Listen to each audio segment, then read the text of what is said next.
Bismillahirrahmanirrahim. Dengan nama Allah yang Maha Pengasih dan Maha Penyayang. Assalamualaikum warahmatullahi wabarakatuh. Alhamdulillahirabbil alamin. Puji syukur kita haturkan kehadirat Allah Subhanahu wa taala pada saat ini kita diberkati bersama-sama berkumpul silaturahim dan juga kita bisa belajar bersama di forum ini. Semoga pertemuan ini membawa berkah. Siapapun yang hadir di sini dimudahkan untuk dapat hikmah. Termasuk saya dan Ustadz Andi diberkati untuk bisa menemani teman-teman, dilancarkan, dimudahkan. Salawat dan salam pada guru-guru yang hadir dalam perjalanan hidup kita, khususnya Nabi besar Muhammad SAW. Dan wabil khusus pada guru yang sekarang teksnya kita baca, yaitu Syekhul Akbar Ibn Arabi. Sahabat-sahabat sekalian, kita lanjutkan lagi kontemplasi kita yang beberapa waktu kita berlibur karena Ustadz Andi lagi ada acara gitu. Insyaallah atas berkatnya, berkat Allah kita bisa lanjutkan lagi. Pertemuan yang lalu kita telah mengkontemplasi surat ke-87 ya. Surat Al-Alaq, itu surat tempat yang tinggi, yaitu yang banyak mengagumkan buat kita, yaitu kita langsung diajarkan untuk fokus pada inti dari nama Allah ya, Zat. Tanpa berpanjang-panjang, kita langsung saja kepada Ustadz Andi. Sudah ready Ustadz? Sudah ya? Boleh direview sedikit sebelumnya barangkali supaya lebih asik maksudnya. Direview dikit. Ya, silakan Ustaz. Terima kasih banyak Bung Dame dan teman-teman sekalian, ibu-ibu sekalian dan bapak-bapak sekalian. A'udzubillahi minasyaitonirrajim. Bismillahirrahmanirrahim. Allahumma israh li sadri wa yassir li amri wahlul 'uqdatam min lisani liyafqahu qawli. Assalamualaikum warahmatullahi wabarakatuh. Terima kasih banyak Bang Dame dan juga yang hadir pada pagi kali ini, memberikan saya kesempatan untuk kita mengulas bersama atau mengkontemplasikan bersama ayat suci Al-Quran ini. Insya Allah kita review kembali sedikit tentang surah yang pernah kita baca bersama, yaitu surah Al-A'la.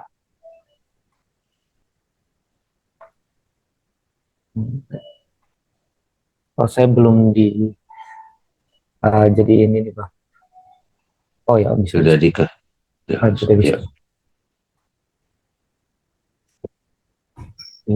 Pertemuan ke-26 yang lalu kita bahas ayat pertama sampai ayat kelima. Saya baca dulu.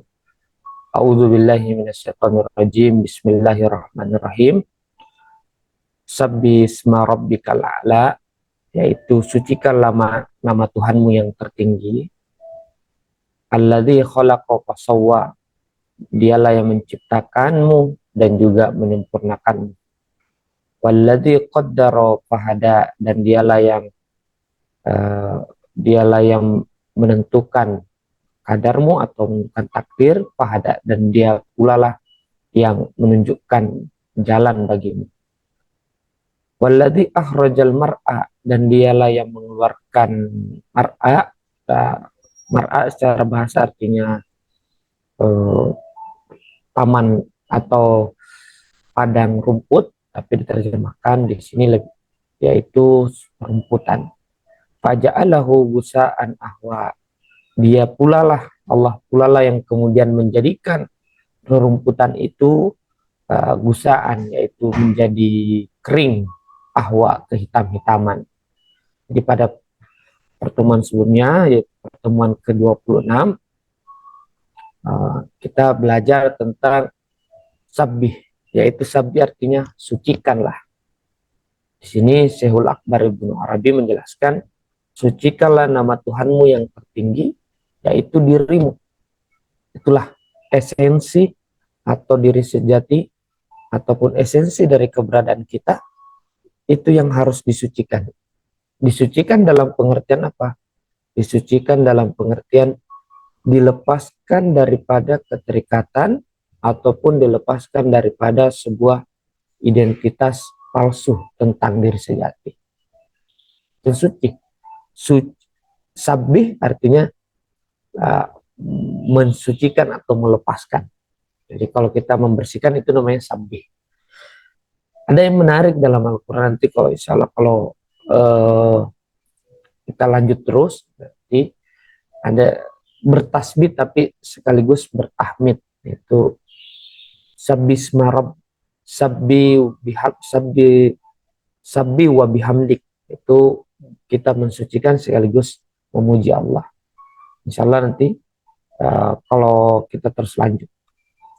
Alladzi khalaqa fasawwa, dialah yang menciptakan tubuhmu kemudian fasawwa, yaitu memberikan penyempurnaan dengan adanya ruh. Walladzi qaddar, yaitu dia yang mana menyembunyikan pada dirimu seluruh kesempurnaan, fahada, maka dialah yang kemudian menampilkan seluruh kesempurnaan itu. Walladzi, dia pula lah akhrajal mar'a, dia pula lah Allah pula lah yang mana menumbuhkan, mengeluarkan rerumputan. Kemarin kita sudah bahas rerumputan adalah kehidupan dunia.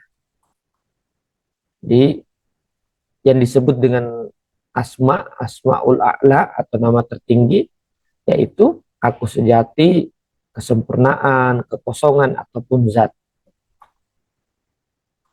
Kemudian kemarin kita belajar tentang mar'a atau padang rumput, yang mana diterjemahkan sebagai Ibnu Arabi sebagai hiasan dunia. Bisa harta, tahta, keluarga. Tapi apa ayat selanjutnya? Faja'alahu gusa'an ahwa. Kemudian Allah menjadikan hiasan atau padang rumput itu, harta, tahta, keluarga, pasangan, ibadah, menjadi kering. Nah, itu yang seseorang yang tidak mampu untuk selalu kembali ke dalam dirinya akan selalu menghadapi segala sesuatu dalam kehidupan ini itu kering. Nah, misalnya menikah, ada pasangan kering. Walaupun saya belum menikah, tapi saya melihat banyak kasus. Ataupun punya ini lama kering dan seterusnya. Insya Allah nanti kita bahas lebih dalam. Sekarang kita masuk pada ayat selanjutnya, ayat ke-6 sampai ayat ke-12. Kemudian Allah melanjutkan ayat ke-6-nya, sanukri'uka fala tansa, wahai Nabi, dan maksudnya juga kepada seluruh manusia, kami akan membacakan kepadamu, fala tansa, maka janganlah engkau lupa, illa masya Allah, kecuali Allah berkehendak membuat kamu lupa. Innahu, sesungguhnya Allah, ya'lamul jahra, tahu apa yang nampak, wa ma yakhfa, dan juga apa yang tersembunyi. Wa nuyassiruka lil yusra, wahai Nabi, wahai seluruh manusia, kami akan mempermudah engkau, lil yusra, kepada yang mudah. Fadzakir, maka wahai Nabi, wahai orang-orang yang sudah tercerahkan, dzakir, ingatkanlah orang yang lain. In nafa'atit dzikra, tapi jika peringatan itu atau yang engkau sampaikan itu bermanfaat. Saya zakkaru may yakhsha, akan mengingat kembali jati dirinya man yakhsha, orang yang takut. Nanti kita bukan ini terjemahan letterletnya takut. Wa yatajannabuhal atqa, tapi orang-orang yang suffering, orang yang menderita, orang yang kafir tertutup, itu akan menjauhi peringatan itu. Yatajannabuha, menjauhi peringatan itu. Orang yang menjauhi itu, peringatan itu, alladzi yaslun narul kubro. Dialah yang akan mendapati api yang sangat besar atau neraka atau siksaan yang sangat besar. Shadaqallahul aliyul azim wa shadaqar rasulul karim. Dari ayat 6 sampai ayat ke-12. Ini sudah teruji nih Bang, 37 orang masih eksis gitu ya. Banyak yang minta sebenarnya bagaimana kalau agak siangan gitu ya, tapi ya kayaknya ini ujian apa, kita menguji juga kemauan untuk belajar. Tafsir surah Al-A'la sanukri'uka. Nah, ini secara bahasa artinya kami akan membacakan kepadamu. Di sini dikatakan Syekhul Akbar, naja'aluka qori'an. Kami menjadikan engkau pembaca lima fi kitabi istidadika, terhadap apa yang terdapat dalam kitab istidad. Jadi dalam kitab yang menjadikan engkau pembaca atas apa yang terdapat, yang tersimpan pada dalam diri. Jadi kita memiliki, di sini disebut istidad itu sesuatu yang belum aktual. Jadi misalnya kalau kita punya skill memasak atau skill menulis atau skill apapun skill kita, tapi belum teraktual dengan baik, itu namanya istidad. Sesuatu yang masih memiliki potensi. Jadi Allah menyuruh kita untuk membaca yang ada dalam diri kita yang belum teraktual. Alladzi huwal aqlul qur'ani. Itulah yang disebut dengan akal Qur'ani yang ada dalam diri. Minal Qur'anil jami' lihaqa'iq. Daripada yang Al-Quran yang ada dalam diri itu, itulah bagian daripada Al-Quran yang mencakupi segala hal. Fatadzakkarhu, maka ingatlah itu yang ada dalam diri. Wala tansahu abadan, dan janganlah engkau lupa itu selamanya. Illa masya Allah, kecuali Allah berkehendak. Berkehendak apa? An yunsika, membuat engkau lupa, wa yudhiluka anha, dan membuat engkau lalai dari. Fayudhiru lil maqamil matmud, maka kamu engkau lupa dengan maqamil mahmud, yaitu posisi yang terpuji. Innahu ya'lamul jahra, sesungguhnya Allah mengetahui apa yang nampak, yaitu apa yang nampak darimu dari kesempurnaan.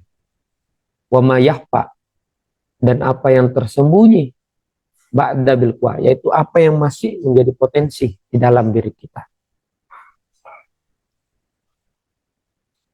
Jadi gambarnya seperti ini. Jadi kita disuruh, sebenarnya bukan begini gambarnya, cuma pendekatannya. Kita disuruh membaca kitab yang ada dalam diri kita sendiri. Membaca kitab dalam diri kita sendiri juga bisa bermakna kita membaca fenomena apa, gejala apa yang terjadi pada diri sendiri. Menjadikan kita qori, mukrik atau pembaca. Jadi ini gambaran yang saya berikan.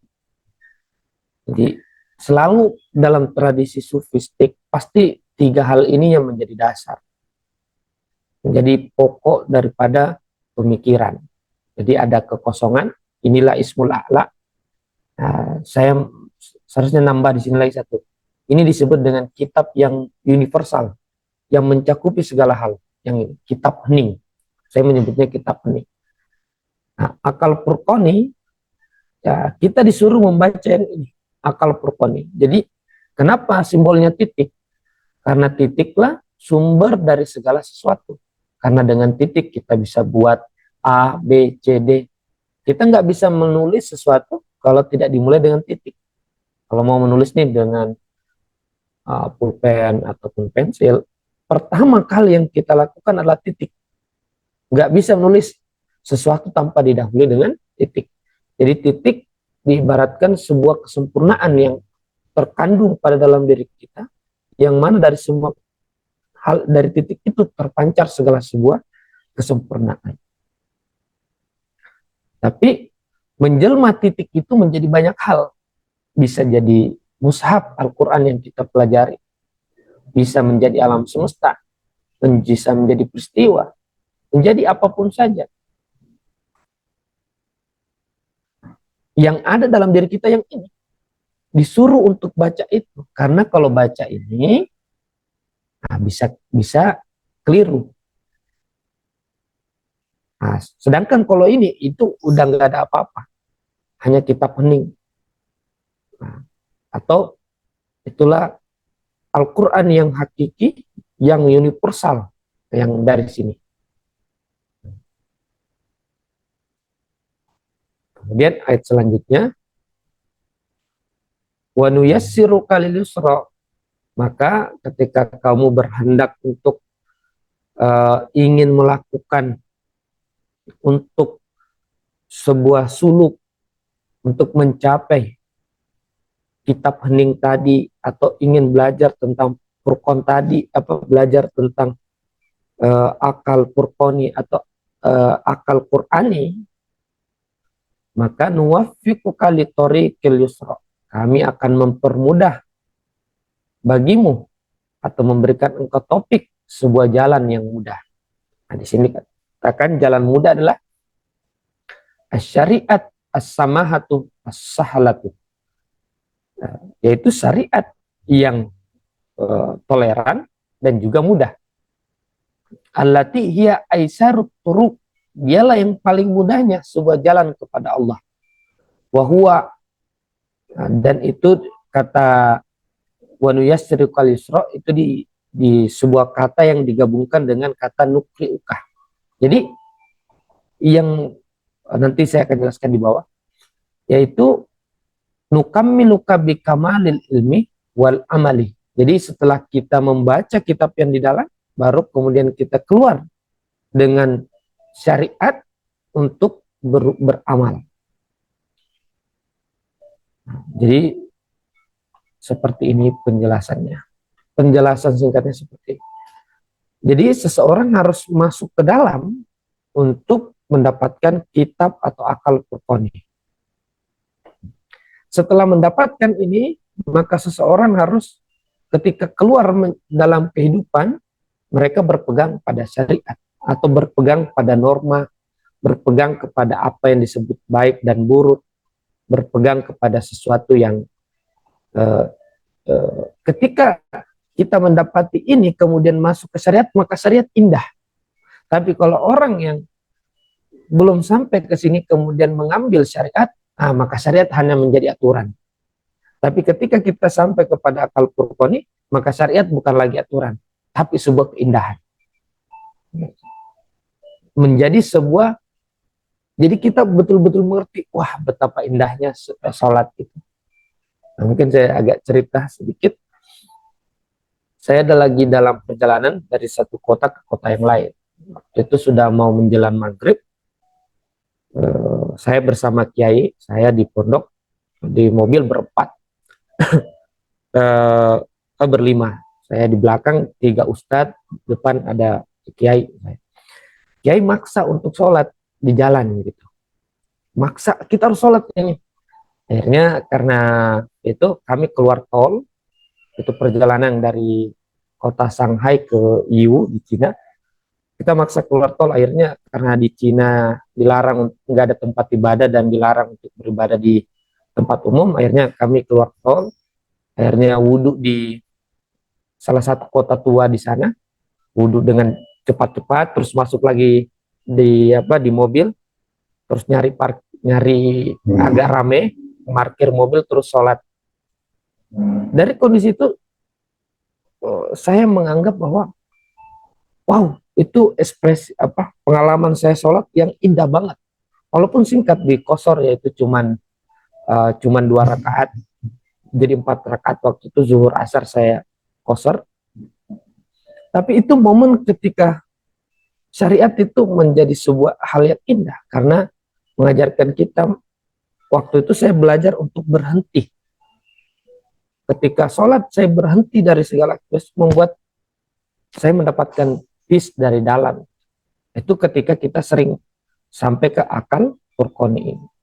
Nah, tapi lebih tinggi lagi daripada syariat ada kebijaksanaan.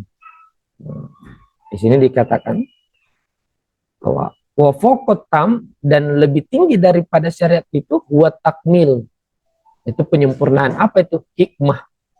Ada kebijaksanaan. Jadi masuk ke akal furqani syariat, kemudian ada hikmah di atasnya. Itu lebih dahsyat lagi, lebih halus.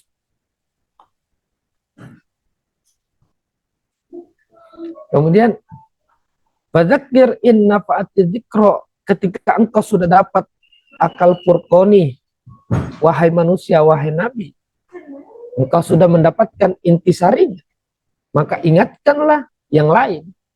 Tapi in nafa'ati dzikra, tapi peringatan yang kau lakukan itu belum tentu bermanfaat. Nafa'ati dzikra, belum tentu bermanfaat. Maksudnya ayat ini adalah kamil khalqa, sempurnakanlah manusia ciptaan, bidakwah, dengan engkau menyeru, in kanu qabilina musta'idina, kalau memang mereka punya kesiapan. Qabilin, mereka mau menerima dan punya kesiapan. Ini paling penting. Musta'idin, punya kesiapan. Liqabulil tadzikirah, untuk menerima peringatan. Fatan fa'uhum, maka itu bermanfaat bagi mereka. Yakni anna tazkir, bahwasanya peringatan itu wa in kana amman, walaupun peringatan itu untuk ke siapapun saja, tapi la yanfa'u khalqa kulluhum, tidaklah bermanfaat bagi seluruh makhluk. Kenapa? Wa masrutum bisyartil istidad, karena dia disyaratkan dengan kesiapan. Famin istada qabilah, barang siapa yang punya kesiapan maka akan menerima. Intafa'abi, maka dia mengambil manfaat dari. Waman la, barang siapa yang tidak punya kesiapan maka tidak.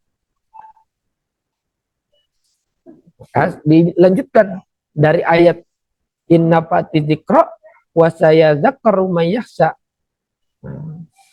yaitu apa? Ayatazakkaru wa yata'izu wa yantafi'u bihi man kana layyinul qalbi, orang yang mendapatkan peringatan dan mendapatkan nasihat dan mendapatkan manfaat dari sebuah peringatan itu orang yang hatinya lembut, layyinul qalbi, wa salimal fitrah, dan fitrahnya sehat, wa musta'iddan, dan juga memiliki kesiapan liqabulihi, untuk mendapatkan.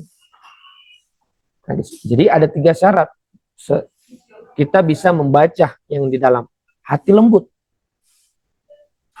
nggak keras, pengen mendengar pendapat orang, bersiap menerima wejangan, bersiap menerima kritikan. Kemudian fitrahnya yang sehat, tidak menipu, membimbing, tidak menipu, punya niat baik, punya pikiran yang baik kepada orang. Dan paling terakhir adalah kesiapan diri. Memang ready atau tidak? Banyak orang yang hatinya lembut, fitrahnya sehat, tapi tidak memiliki kesiapan.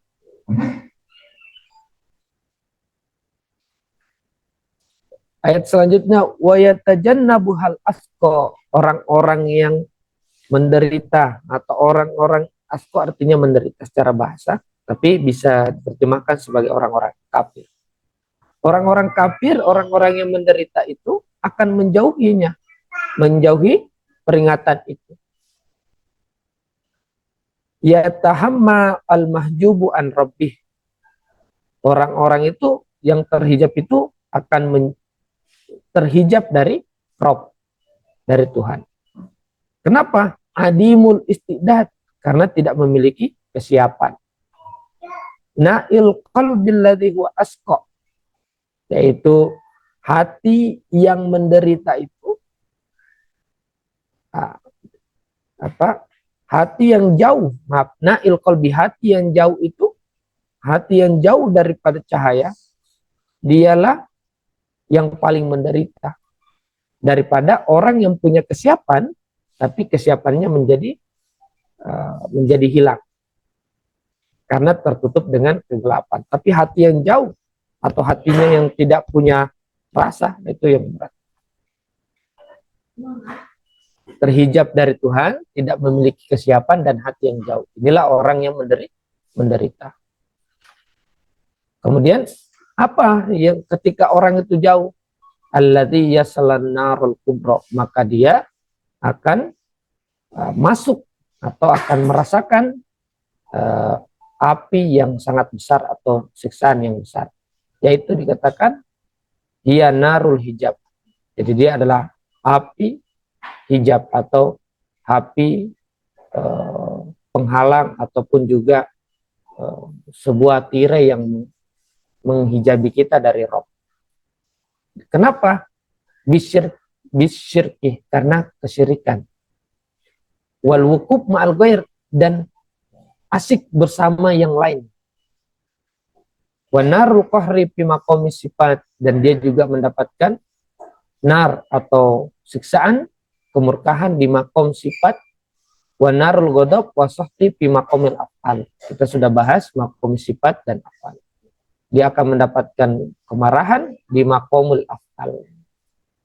Wa naharul jahannamul asar fi mawaqil arba'ah, akan mendapatkan jahanam atau siksaan yang dari sebuah perbuatan di 4 posisi. Nah, ini mauqiful mulki, malakut, jabarut, dan hadratul lahut. Nah, seperti ini penjabarannya. Jadi ini ada 4 alam yang kita, jadi keberadaan ada 4. Ada lahut, yaitu ketuhanan, kemudian ada jabarut, ruh, kemudian ada malakut, jiwa, dan ada mulk, yaitu tubuh. Ini mulk bisa juga diartikan semesta. Jadi keempat keberadaan ini ada dalam diri kita. Jadi ketika kita terhijab, maka kita terhijab akan mengalami ketersiksaan pada 4 ini. Nah, ini bisa kita artikan juga sebagai derajat jiwa. Jadi lahut. Jadi semua ini adalah satu. Nah, ini cuman sebuah semacam derajat. Jadi antara Tuhan, ruh, jiwa, dan tubuh ini adalah satu kesatuan yang sama. Nah, cuman hanya berbeda gradasi. Shadaqallahul aliyil azim wa shadaqar rasulul karim. Insyaallah ini pengantarnya Bang, kita lanjutkan dengan diskusi.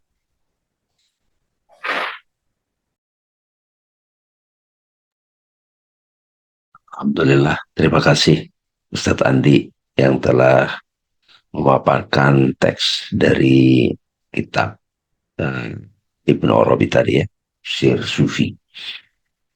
Sahabat-sahabat sekalian, saya tadi sambil mendengarkan, mencatat juga ya. Tapi saya ingin biar ini jadi praktikal buat kita semua, karena kan tujuan dari pembacaan atau kontemplasi ini adalah agar ini teraktualisasi dalam kehidupan langsung gitu. Nah, catatan pertama saya adalah sebetulnya mengingatkan pembahasan sebelumnya tadi juga diurai, yaitu a'udzubillahi minasyaitonirrajim, sabbihisma rabbikal a'la allazi khalaqa fasawwa. Jadi 2 kalimat ini sebetulnya direct part ini teman-teman, langsung. Sucikanlah nama Tuhanmu yang maha tinggi. Sabbihisma rabbikal a'la. Prakteknya bagaimana? Menyadari bahwa kita itu adalah zat suci. Jadi tidak ada lagi atribut-atribut apapun. Ya, tidak ada atribut yang ditempelkan sebagai tubuh, sebagai peran sosial, dan seterusnya. Jadi menyadari diri kita, zatmu tadi kata Ibnu Arabi, itu adalah mensucikan dari apapun. Ya, sucikanlah nama Tuhanmu yang maha tinggi. Itu keren sekali itu. Terus allazi khalaqa fasawwa, kan yang menciptakan lalu menyempurnakan. Jadi zat ilahi dalam diri kita atau hakikat diri kita itu, itulah yang menciptakan dan menyempurnakan. Dan juga wallazi qaddar fahada, yang menentukan kadar-kadar. Dia tahu betul. Wallazi akhrajal mar'a, dan yang menumbuhkan darumputan. Dari adanya kadar-kadar itu keterbatasan-keterbatasan. Limitation gitu ya Ustaz Andi ya. Jadi tubuh jadi terbatasi, pikiran, emosi. Dari situ jadi muncullah rumput-rumputan itu. Apa itu? Segala sesuatu, kalau saya sekarang bahasa vulgarnya, kepemilikan. Nah, dan dijadikannya ya kan pajak alahu gosaan ahwa gitu kan. Lalu dijadikannya rumput-rumput itu kering kehitam-hitaman. Ini kayak satu ayat, 1 sampai 5 ayat ini, itu menceritakan proses penciptaan teman-teman. Jadi salah satu kekhasan Al-Quran adalah ayatnya pendek, jadi merangkum seluruh metafisika semesta gitu. Ini nggak bisa lepas. Makanya lanjutannya setelah kamu menyadari itu, setelah aku menyadari itu gitu, kembali setelah aku sucikan diriku, zatku, baru kita mulai bisa membaca kitab. Ya kan? Kitab jadi. Kitab itu jadi kita bisa baca. Selama ini tentu saja kita diajari kitab itu teks tadi. Mushaf Al-Quran. Tapi itu kan sebagai pintu masuk. Tapi mereka yang sudah mengalami sabbihisma rabbikal a'la, sucikanlah nama Tuhanmu yang maha tinggi, itu sudah langsung dia ke inti sari. Di tempat lain Ibnu Arabi suka nyebut itu kernel of the kernel, intinya inti gitu. Ya, kami akan membacakan kepadamu sehingga kamu tidak akan lupa. Jadi di dalam diri kita itu ada kitab. Sudah ada potensinya teman-teman. Ya, membaca apa yang anak akal Qur'ani. Nah, disinilah sebetulnya kalau dikaitkan dengan Lailatul Qadar atau Nuzulul Quran ya. Jadi puasa Ramadan atau tirakat batin itu akan membawa kita pada pembacaan terhadap kita. Tapi yang utama dulu sucikan nama Tuhanmu yang maha tinggi. Nah, di sini tadi udah uraiannya bagus banget. Jadi kalau kita mau membaca kitab, kita harus kembali ke asal usulnya. Ya, hening, ya tadi ada uraian jadi itu, hening. Kemudian akal furqani bekerja, akal Qur'ani ya. Jadi Quran itu dia sebagai kolbu juga center, tapi Quran itu juga jadi mengurai gitu. Dia sangat logik sebetulnya. Tapi datang dari keheningan. Bukan akal-akalan, bukan manipulatif logik gitu. Itu nanti sebutannya setan itu. Akal yang manipulatif gitu. Karena saya selalu bilang, bagaimana saya tahu dengan pasti ini datang dari Tuhan. Ini datang dari kitab sejati. Cirinya adalah clear, tenang, dia menenteramkan. Dia menyelamatkan, dia tidak membingungkan. Itu tuh tandanya, teman-teman. Nah, kenapa kita masih bingung? Belum apa namanya? Belum sabbihisma rabbikal a'la. Supaya kembali kokoh, sucikanlah nama Tuhanmu yang paling tinggi. Gitu.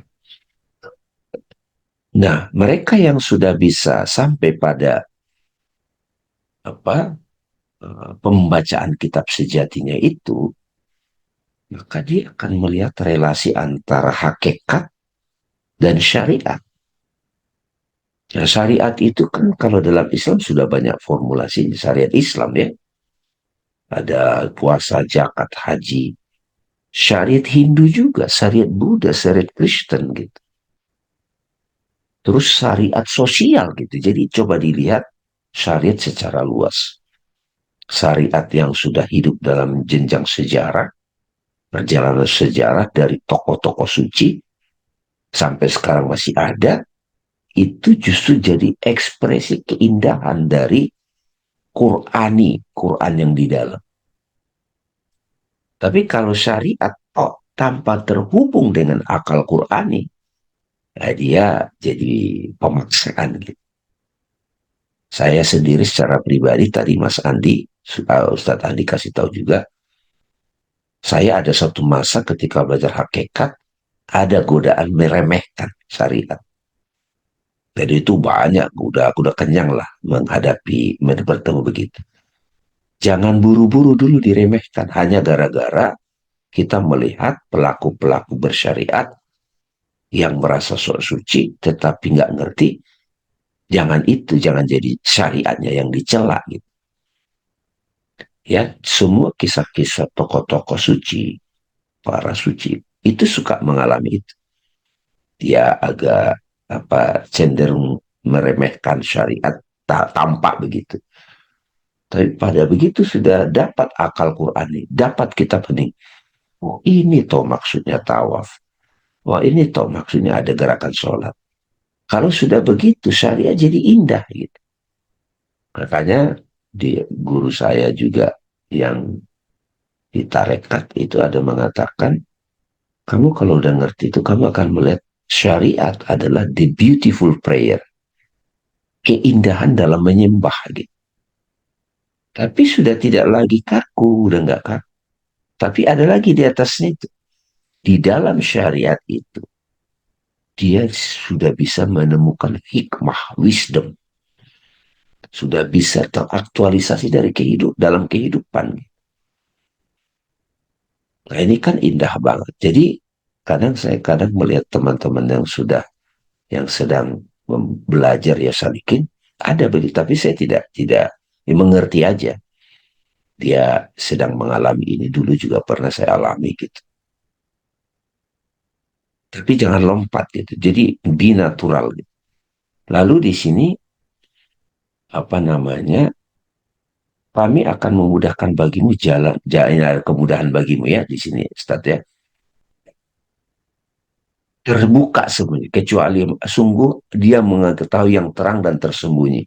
Siapa dia itu? Ya, roh kita itu akan mengetahui yang terang dan tersembunyi. Terus kami akan memudahkan bagimu jalan ya, mudah, mudah. Dan oleh sebab itu berikanlah peringatan. Nah, mereka yang sudah mencicipi hakikat atau kitab akal Qurani itu, terus dia lihat selaras dengan syariat, bukan syariat memaksakan, bukan. Hakikat yang mendikte syariat gitu ya. Jadi jangan orang yang pemahaman syariat ngajarin orang hakikat gitu. Tapi ada juga yang baru hakikat, tiba-tiba meremehkan syariat. Itu kayak terbalik-balik gitu. Tadi udah ditekankan Ibnu Arabi, sudah dapat hakikat, sudah bicara, sudah nggak ada keraguan. Baru bisa melihat indahnya syariat, dapat kebijaksanaan puncak. Maka sampaikanlah peringatan.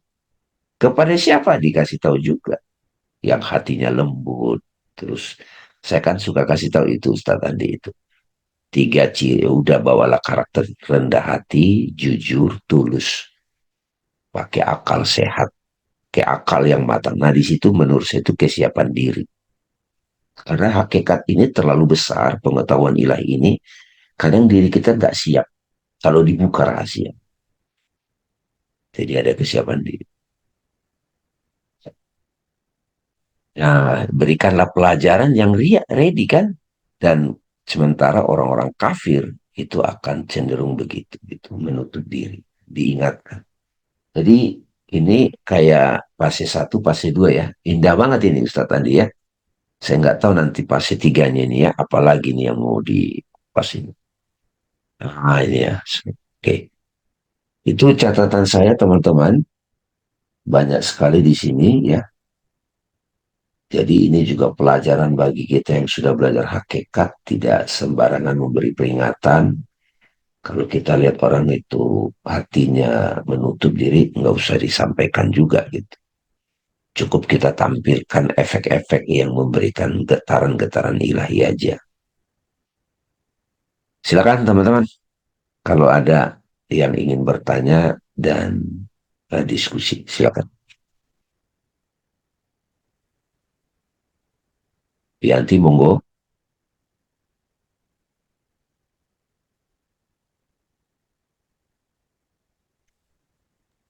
Ya Bang Dame, saya terima kasih banget Bang Dame bahwa kita harus terus-menerus bisa membaca Quran kita masing-masing ya Bang dengan rendah hati, jujur, dan tulus itu syarat yang mutlak untuk bisa membaca Quran itu ya Bang. Kemudian kita tidak boleh sombong kalau sudah belajar hakikat. Kemudian kita jangan meremehkan yang syariat. Saya pernah seperti itu juga sih. Waktu itu pernah merasakan bahwa kalau udah mempelajari hakikat, kemudian meremehkan syariat. Nah, ini pelajaran berharga. Ternyata banyak juga orang melalui syariat itu mendapatkan hikmahnya. Saya juga diingatkan anak saya, Mama banyak juga loh yang melalui syariat itu bisa mendapatkan hikmah dan bisa mencapai kesuksesan dalam hidupnya. Itu sih Bang, saya harus terus-menerus tawadu dan jangan sombong dan selalu rendah hati, jujur dan tulus. Itu sih Bang, saya terima kasih banyak. Mbak itu mengingatkan saya. Terima kasih Bang Dame. Ada catatan saya sedikit di sini, Bu Yanti, ya. Jadi kita kan kadang suka orang mengingatkan, ya. Jadi orang yang melihat keindahan syariat itu memang karena sudah datang dari penyelidikan ke hakikat, sudah terbuka. Jadi bukan misalnya kan ada orang ya sangat kaku di syariat gitu kan, banyak sekali kan itu pertengkaran-pertengkaran itu di situ kan, sehingga mereka suka meremehkan orang yang berhakikat. Tapi saat yang sama yang sedang belajar hakikat masih OTW itu suka meremehkan orang yang bersyariat gitu loh. Maksudnya tadi itu kan jelas tuh, orang yang sudah mengetahui hakikat baru dia betul-betul melihat keindahan syariat. Perbedaan-perbedaan syariat itu penafsirannya, penampilannya nggak bikin konflik lagi gitu. Karena di sini banyak nih jebakannya nih. Jadi ini betul-betul kita lihat dalam konteks diri kita gitu. Jadi ke hakikat dulu Bu, baru bisa ngeliat indahnya syariat. Ya, sebenarnya di situ kalau urutannya. Gimana Ustaz tadi? Ya, yang paling pertama itu hakikatnya. Kalau orang udah di hakikatnya, maka betapapun syariatnya itu beda, dia akan tetap dapat tangkap intinya gitu. Misalnya sholat saja, itu udah banyak banget gayanya. Ada yang taruh di dada, ada yang lurus tangannya, ada yang di atas perut, ada yang di bawah perut, ada yang di samping kiri. Itu banyak jenisnya. Ada yang gini. Tapi kalau udah tangkap hakikatnya, itu tidak akan, bagaimanapun banyaknya perbedaan, dia tidak akan pernah goyah. Walaupun dia rubah-rubah posisi tangannya, tapi karena dia udah dapat intinya. Dia bisa ngikut apapun mazhab yang ada, apapun pendapat yang ada, dia akan bisa ikutin. Dia tidak menyalahkan. Ciri khas orang yang sudah dapat hakikat adalah tidak menyalahkan. Karena dia udah dapat esensinya. Kalau masih menyalahkan, kemungkinan besar belum menangkap atau belum ke dalam gitu. Biasanya ciri khas orang yang dari dalam keluar, dia mengerti. Begitu Bang dari saya. Ada lagi tambahan dari saya beberapa hari ini baru ketemu teman, dia mendalami tentang spiritual juga, berjalan. Dia dididik dari kecil keras tentang Islam, dia berpakaian hijab, terus dia mengalami banyak traumatik, akhirnya diam-diam dia agnostik, bahkan hampir ke ateis. Sekarang dia mau memilih agama lain gitu, karena lebih indah daripada agamanya Islam. Begitu ngobrol dengan saya, kenapa kamu memilih? Jangan buru-buru dulu, saya bilang. pelajari dulu esensi agama baru ini. Jangan buru-buru putusin. Jangan-jangan kamu karena emosi kebencian pada agamamu sebelumnya, kamu mencari yang lain yang lebih penuh cinta kasih damai. Karena nanti itu kan menarik kamu ketemu, karena di ajaran agama baru ini juga banyak juga itunya. Jangan buru-buru, pelajari dulu esensi terdalamnya. Saya sarankan begitu. Karena kelihatan dari dialog saya dengan dia itu, ada satu pemberontakan sebetulnya. Jangan langsung jumping conclusion. Nah, saya kasih tahu begitu, baru saya kasih tahu sedikit, saya juga pelajari loh agama ini yang kamu pelajari itu. Saya kasih tahu sedikit esensinya. Misalnya Buddha, dia nyebut nirwana. Apa sih nirwana itu? Nirwana itu kan, saya suka nyebut juga, ya kutip dari ruang kedamaian tanpa batas. Nggak tahu namanya. Saat dialog itu ada kehadiran kan terasa. Baru diurai, clear seeing gitu kan, right view, right thoughts, right action gitu kan. Saya uraikan sedikit, pelajari juga. Di Christianity juga ada esensinya. Aku dan Bapak satu gitu. Di Islam itu suka disebut hu gitu. Kulhu gitu kan, hu. Itu kan hening gitu. Hening itu ya Allah. Allah itu ahad, tunggal. Allahus samad, Allah itu fullness gitu. Nah itu disebut surat yang ikhlas gitu. Coba yang menerangkan aja dulu perspektifnya. Baca ini, kalau nggak dosa ini itu. Kamu jadi terintimidasi dan benci, bukan gitu. Kamu karena nggak tahu esensinya. Nah, tolong uh, jangan buru-buru, karena nanti kamu kan kecewa lagi. Oh, ternyata dia ketemu lagi di agama baru itu yang versi ekstrimnya juga. Nah, ini saya suka bertemu yang begitu-begitu. Terasa kok, jadi sisi emosional egonya itu jumping conclusion, bukan dari belum sabbisma rabbikal a'la, belum. Itu kunci loh teman-teman ya. Ayat pertama itu kunci Bu Yanti. Ya. Sabbisma rabbikal a'la alladzi khalaqa fasawwa. Saya jadi ngerti kenapa itu selalu dibaca saat sholat Idul Adha, Idul Fitri gitu ya, sholat Jumat itu wajib dengerin deh kalau khutbah, kalau Jumat sama Idul Adha, Idul Fitri gitu. Jadi sahabat-sahabat sekalian, ini indah banget. Nggak ada pemaksaan, nggak ada harus ini harus itu, tapi betul-betul diteliti perjalanan masing-masing. Saya malah suka menantang diri saya, bukan menantang, mengeksplorasi syariat lainnya, Ustadz Andi ya. Oh di syariat ini, oh dia bicaranya begini ya gitu.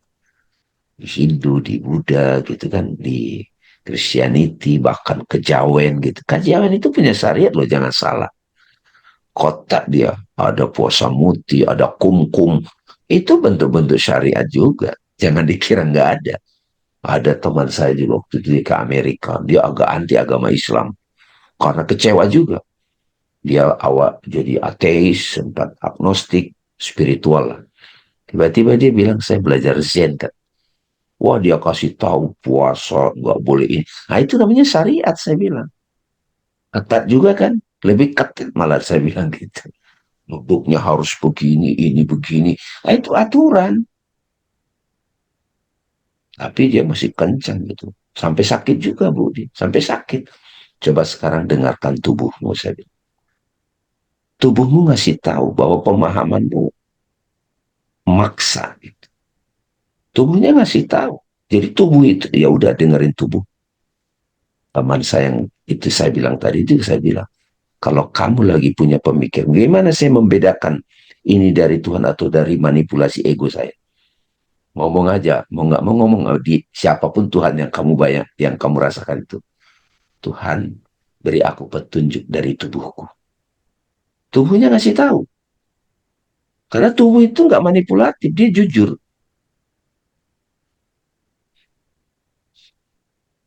Gitu. Jadi kuncinya satu itu. Subah apa? Sabbihis rabbikal a'ladzi khalaqa fasawwa. Ini dapat mantra baru lagi nih ya, Ustaz tadi. Wah, kalau ngucapin ini jadi langsung jadi ini. Jadi langsung diingatkan, sucikan nama zatmu. Wah, itu nama Tuhan yang mati. Nah, kalau kita nggak belajar begini, kayaknya nggak ngeh gitu. Mungkin dulu udah ngeh, udah melakukan, tapi diingatkan dengan teks ini dapat. Bang Rizal ada dari Jambi? Jambi apa Palembang? Palembang. Makasih Bang. Assalamualaikum Palembang. warahmatullahi wabarakatuh. Wah, ini dari Nusantara kita ini ternyata ya, Ustaz tadi ya. Terus, Sehat Bang ya? Alhamdulillah. ya, udah mulai sehat, alhamdulillah. Ah, menarik nih Bang. Dari Sahbihis tadi kan, sucikanlah dengan nama Tuhanmu yang Maha Suci itu Bang ya. Jadi terkait dengan syariat ini, kalau saya melihat ini Bang, syariat itu indah gitu Bang. Kenapa? Eh, di dalam Al-Quran juga kan banyak itu. Kalau kita aqimus shalah, bayar zakat, dirikan sholat, bayar zakat, berarti kan antara dua manifestasi itu tidak bisa lepas gitu kan. Makanya dari situ ketika mungkin sudah berhakikat, jadi melihat syariat itu indah sekali gitu Bang. Jadi tidak ada perbedaan di dalam syariat gitu kan. Jadi segala sesuatu itu ya, kalau kita ambil kata yang simpel aja umpamanya kan, kalau kita masih masih makan, masih minum, berarti kan masih perlu syariat itu. Tapi kalau kita tidak makan, tidak minum lagi, berarti kan kita tidak perlu lagi syariat itu. Kemudian letak penilaian Allah Subhanahu wa taala itu kan di syariat itu sendiri gitu kan. Jadi kalau memang ya kita kan tidak bekerja, tidak apa-apa lagi kan, tidak ada aktivitas, tahu-tahu datang sendiri dari Allah Subhanahu wa taala. Maka nilai-nilai kita bekerja itu tidak ada sama sekali gitu. Tapi dengan kita ada bekerja, dengan ada apa gitu kan, disitulah ada amalnya gitu kan yang menyebabkan Allah itu melihat kita dan melihat kesungguhan kita, disitulah letak yang membedakan dengan yang lainnya gitu. Mungkin itu Bang, kalau saya mendapatkan pemahaman pada pagi yang cerah ini gitu Bang. Terima kasih Bang atas Terima kasih api Bang Rizal. Ya. sekalian.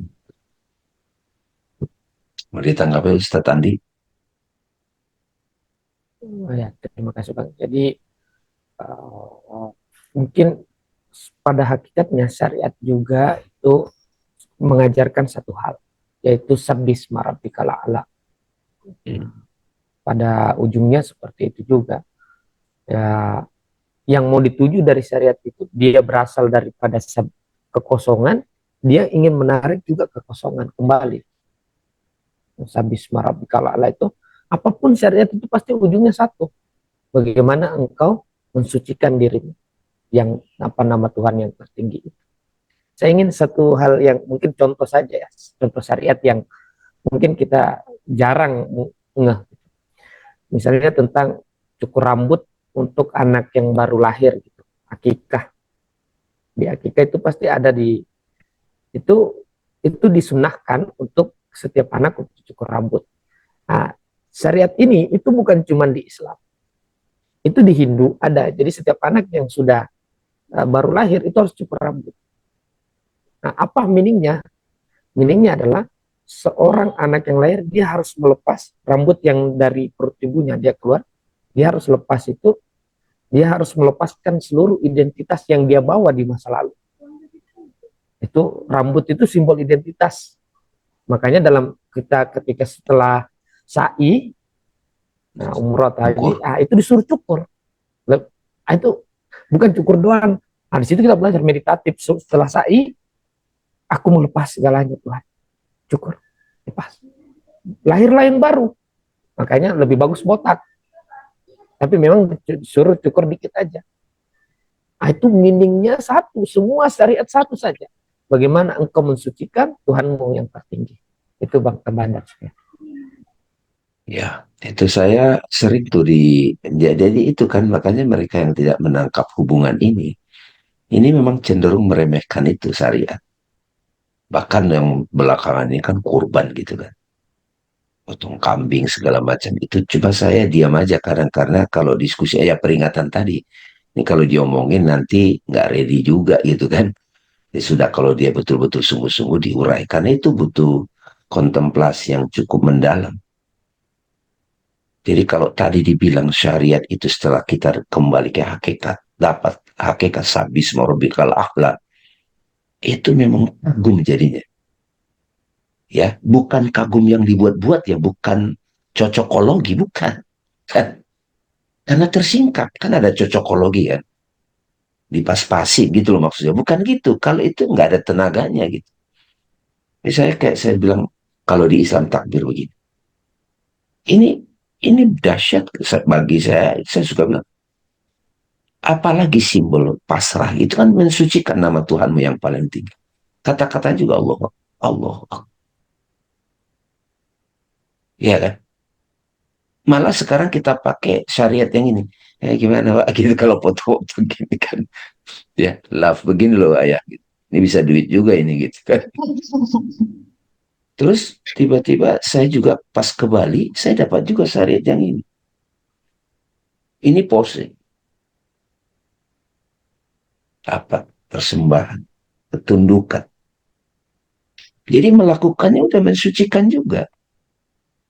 Dia syariat bisa membawa ke dalam, ya, mensucikan. Syariat juga sebagai ekspresi dari dalam, coba. Sekarang bawa juga ke tubuh, ke pakaian, kepada atribut rumah. Bagaimana kita mendesain rumah. Makanya kata Plato, beauty is the splendor of truth. Keindahan adalah pancaran dari hakikat. Jadi kita melihat yang tersembunyi dan yang terang benderang. Gitu. Kenapa orang masih terjebak? Syariat itu bentuk lahiriah. Gitu. Ya Bu Pita ya. Saya pingin dengar nih Bu Pita kayaknya sudah melancong kemana-mana juga nih Bu Pita. Gimana dapat apa Bu Pita? Makasih Ustaz Andi Bang Dame. Saya masih OTW Bang. Ngaku aja jujur OTW Bang. Terima kasih. Ya oke, makasih Bu Pita. Ya itu ya teman-teman ya. Jadi ya, tapi syariat di sini jangan selalu dibatasi apa yang diajarin dari kecil enggak ya. Ya tadi dicontohin cukur rambut gitu kan dan seterusnya. Karena sesuatu yang sakral, keberadaan yang sakral, ketika dia mau diungkap, ya bahasanya bahasa simbol. Filsafat kan menerangkan secara logis. Filsafat. Kalau bahasa sains itu ada rumus gitu loh. IMC kuadrat itu temuannya Einstein gitu. Melalui IMC kuadrat balik ke pusat jadi energi gitu. Jadi di satu sisi syariat yang udah berkembang itu juga bisa rumus gitu. Kayak sekarang nih. Kenapa misalnya sholat apa Idul Adha, Idul Fitri, Sabbihisma rabbikal a'lal ladzi khalaqa fasawwa. Oh itu maksudnya ya. Karena sucikanlah nama Tuhanmu yang paling tinggi.